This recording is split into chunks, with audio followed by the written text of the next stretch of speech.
ঘুরতে গেছিলাম সকালে, আসার সময় আম, জাম, কাঁঠাল তিনোটাই আনছি। এই যে জাম দেখছেন, জামগুলো কত সুন্দর। এখন সবগুলো তো আর খাবো না, কিছু জাম আমরা ফ্রিজে রেখে দিব। এই যে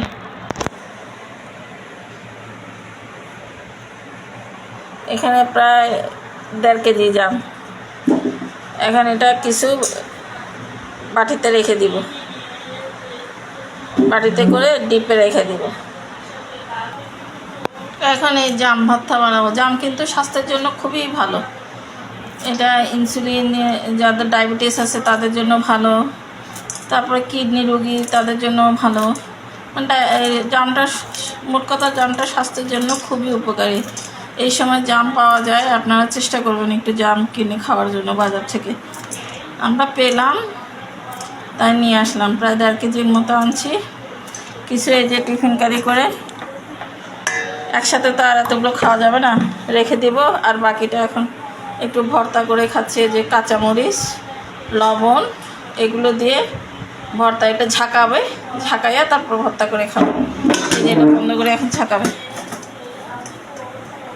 জাম ভর্তা কীভাবে বানাতে হয় দেখেন।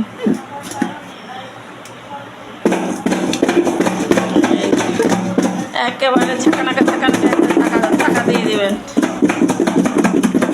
এই যে ঝালমুড়ি ঝালমুড়ি ঝালমুড়ি যেরকম ঝাঁকা দেয় সেরকম, বুঝছেন?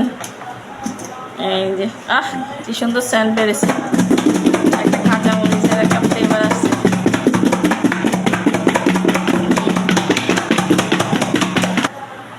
এই দেখেন একেবারে রেডি। এখন এটা খাবো আমরা। একেবারে ভর্তা হয়ে গেছে দেখেন, মনে হয়েছে। এভাবে